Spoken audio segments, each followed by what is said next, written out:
And welcome to today's Lift Up. At least I'm calling it the live stream Lift Up.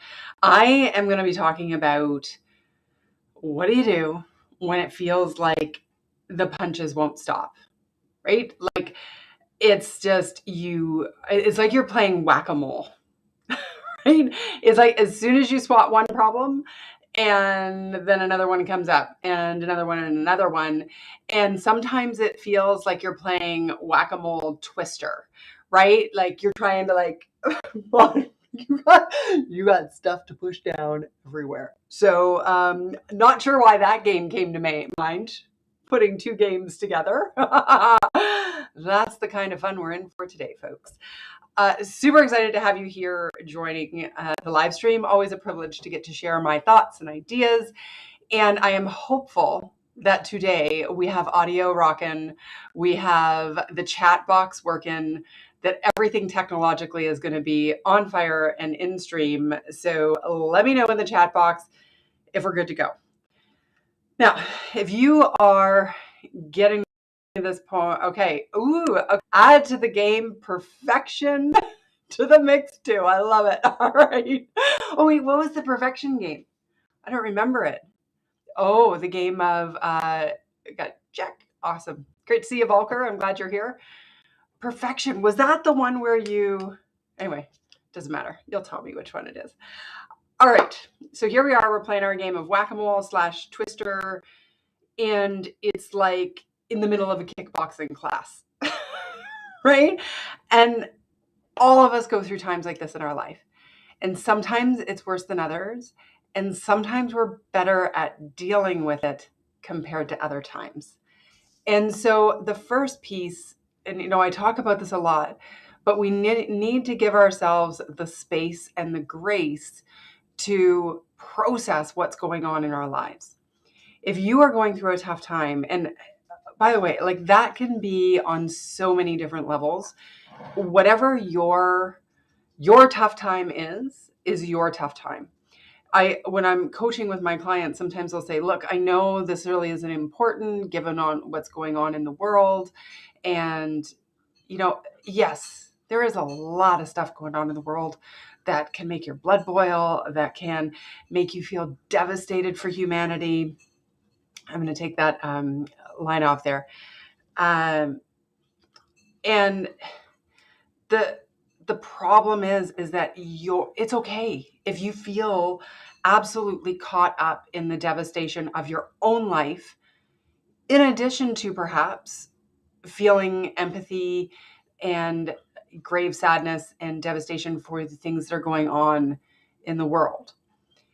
Because there is no comparison. Like at the end of the day, your reality is your reality.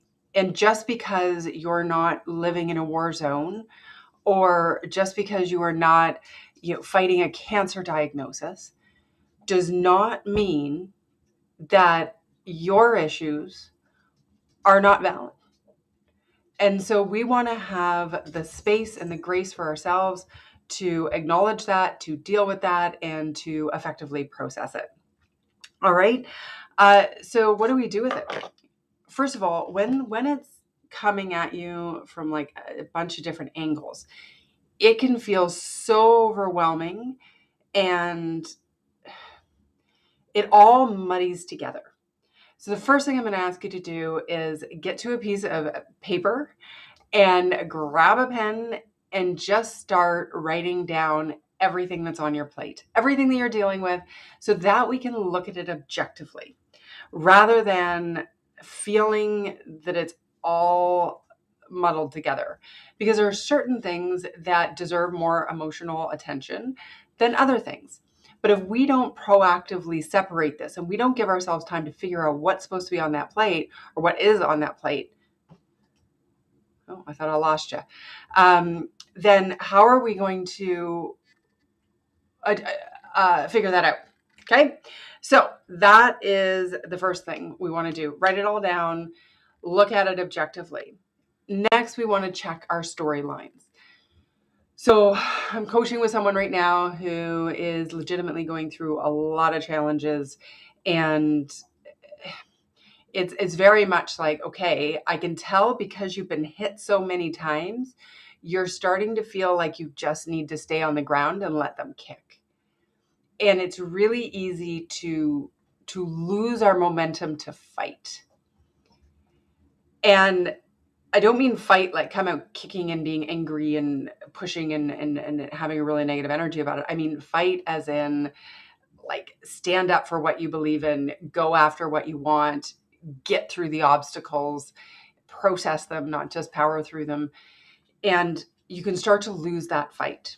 And the best way to see if you're losing the fight is to check the storylines that go with all of the issues that you're experiencing. So if you start to feel like I'm getting into victim mode, if you look objectively, when you write it out in black and white and you say, "Ooh, wow, am I really saying that? People are already always screwing me over." I'm just trying to think of some of these client conversations of recent. Uh, Everything I'm trying to do is falling apart at the last minute. People are unethical. Like it just goes on and on. And all of these storylines, by the way, may be true. Like you may be caught up in a situation where everyone around you that you're trying to do a deal with, that you're trying to pull something together with, is screwing you over. And that may or may not be how because of how you're approaching the deals, or it may just be a case of there's something better coming along and these things are going sideways, and so you have to have the staying power so you can get to the better deal. There's a cool story with somebody I know who had that happen where something fell apart, and if it hadn't have fallen apart 2 months ago, it would mean not having access to a multi-million-dollar deal now. So devastation then has turned into huge opportunity now. And sometimes when we get so caught up in the storylines, it's harder for us to see the silver linings and the opportunities and the things that could be coming in the future. But the first place we want to check is our storylines. And so when you've written down everything that you're facing and having to deal with on that piece of paper, I want you to go back to the same piece of paper and start jotting down your notes around what do I think about that? What am I saying? What storyline am I stuck in?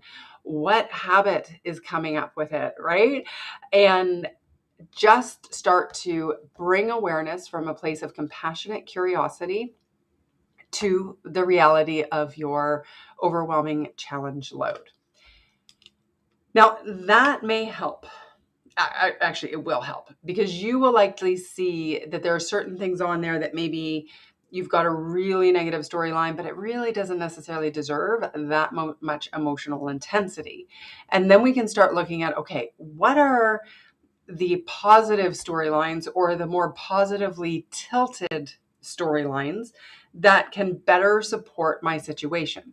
See, I believe that what the brain does is when we tell negative storylines about a situation, that if we're only going down that path, we kind of get stuck in this rut. And every time we repeat that storyline, it intensifies the grooves, almost like a record player, sort of weirdly. Anyway, if like those grooves and it gets caught and it's hard to get out of the grooves, right? Unless you pull it and so in our storylines, they're so often ingrained in how we show up and influencing our day to day that we have to purposefully choose an alternative storyline. And if we choose an alternative storyline, then the brain, I think what it does is it dislodges from that. It goes, "Ooh, wait a second. Maybe there's something different, another philosophy over here." But if we never create the alternative storyline that is more positively tilted, then our brain doesn't know to get off of this really, really negative track. And I'm always quick to caution that this is not about creating rainbows and magic unicorns and magic fairy dust. And like, that's not the goal. That's not what we want to achieve. No, no, no, no, no. Instead, we want to find like little truisms or possibilities that could be potentially true about the situation that we perceive to be really, really tough. And so one of the things that I have adopted as an overall philosophy in my life is, you know what? This is probably happening for a reason.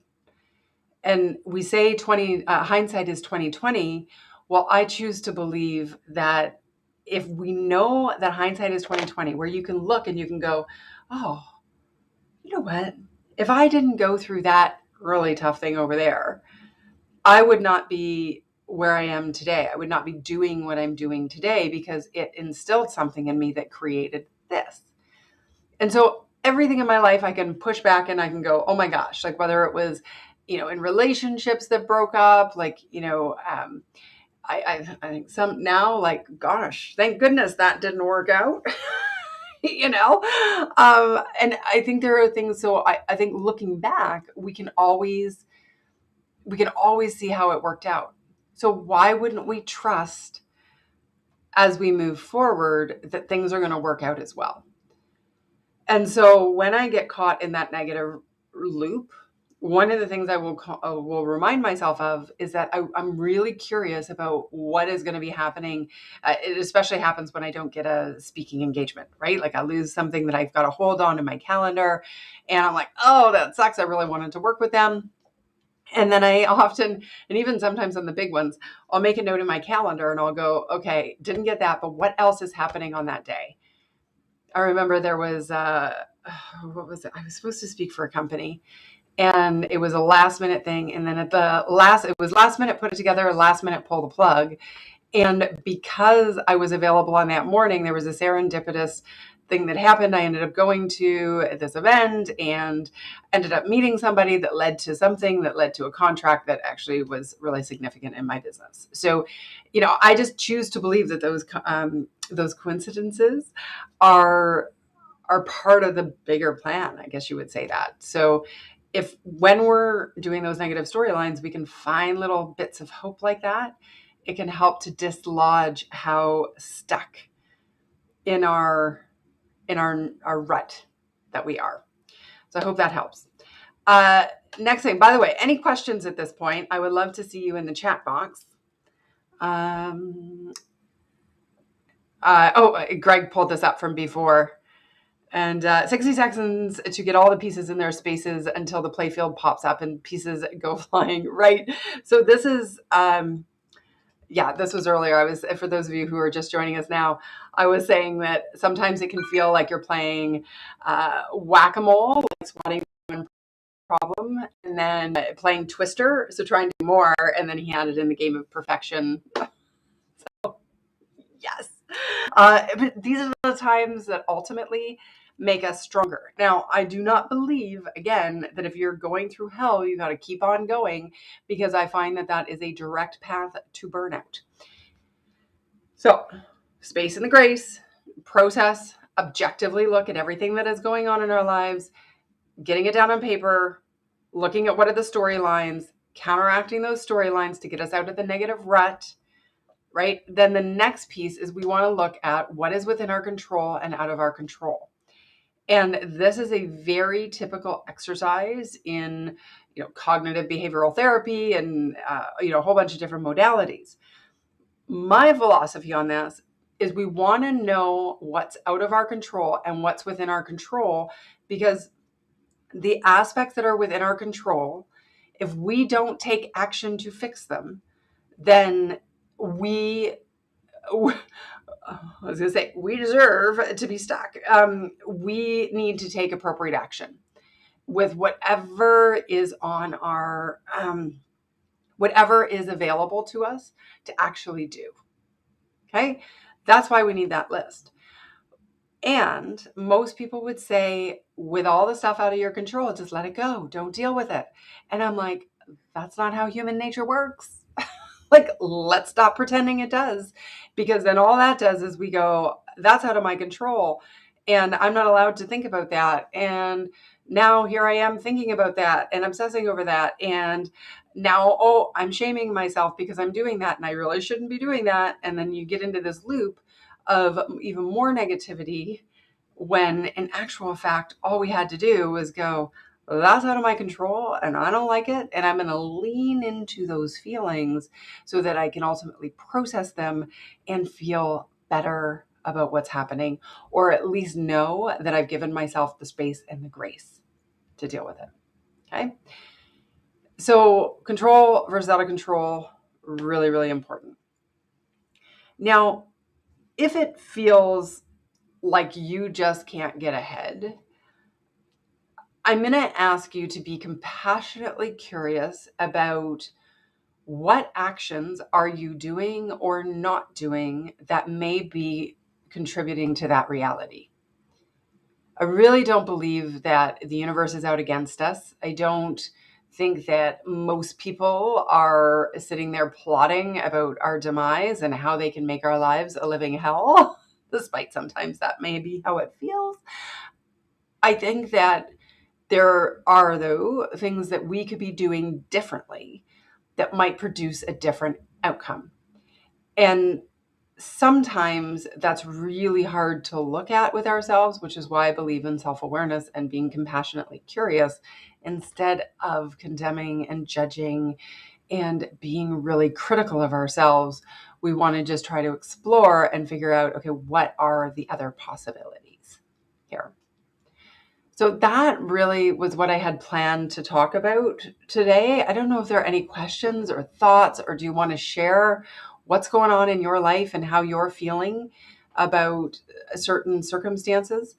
I mean, when we talk about the collective heaviness, which I discussed in the last video around the 5 emotional trends that I'm seeing in 2022, that collective heaviness can, and essentially what that is like there's a lot of like global stuff, global as an organizational family, like, you know, a bigger piece of the pie that you're a part of, or it could be like literally global in nature. That plays it can overshadow, it plays a role in how we feel and show up in everything that is in our lives. And so if you're at a point where you just feel like there are too many challenges and that collective heaviness is playing a part of overshadowing, then we've got to put that down on paper so that we can be objective about it. And again, lean into, even though we don't have control over it, all of the emotions that are associated with that, so that we can start to develop the emotional awareness and the emotional discipline to separate the two. So when something really difficult is going on, and I know it's like compartmentalization. I think it is compartmentalization, but it's not compartmentalization for the sake of ignoring the thing you don't want to do. It's compartmentalization by applying the proper or the emotion that you want to allocate to each situation. Okay, we have a comment here. Let's do this. All good points. Thank you. I always appreciate your reminders about being compassionately curious towards ourselves. I do say that a lot, don't I? Because I so believe it, because beating ourselves up just doesn't help anything. The same goes for the people we work with. Yes. I think counterbalancing each struggle with something to find gratitude with is helpful. Yes. Let's talk about that whole gratitude piece, because that can be a huge piece of the puzzle when it comes to, when we feel like our plate is full with challenges and we're down and we just like feel like, okay, fine, just let the kicks come, right? Throw your punches. I got nothing left in me. One of the greatest ways we can turn that around is by being grateful for what is happening. Like, over there, that person is not punching me right now, right? And by the way, these are proverbial punches. If somebody is punching you for real, get out of the situation, please, please, please. Get help and get to safety. I feel like in today's politically correct time, I should have acknowledged that at the very beginning. Anyway, because that's serious and that's true. But if it's a proverbial punch and you are just feeling like, ugh, can't do it, then you got to go to great gratitude. Like, I think gratitude is the most powerful piece of the puzzle, to help bring you out. And sometimes you got to get a little angry. I know this sounds silly, but I was facing some definite challenges, and I mean, as we all do. I'm I'm not skating through life here. Like, I don't know many people who are, but I definitely am not. And I wrote in my journal, it was like, WTF. I used the real words. Are you, why are you allowing this to happen? Why are you letting this affect you? Why are you, like, I was asking all these questions, and it was a bit of like, it wasn't anger, like judgment. It was anger, like, you're better than this, and let's snap out of it. Let's get off of this track because I'm not happy with being on this track. And I'll tell you, when I did that, and then I went through all of this, right? Checked the storylines. What storylines am I telling? And started to really unpack that. That was very powerful to me because I noticed some of the negative storylines that I'd really hooked onto, and not only hooked onto them, but then expanded their meaning and their application. So it was like, here's this comment. It is applied to this. I'm not being very particular because I don't want to overshare. Sometimes I have like no filter. Anyway, I probably could, but this comment's about this. I'm interpreting it to mean all of this. And then now, because I've been reciting this issue for quite some time, I'm now applying it to everything, right? Like, throw the baby out with the bathwater. And it was like, until I got into my journal and was like, WTF is going on here? I don't like this. I want to fix it.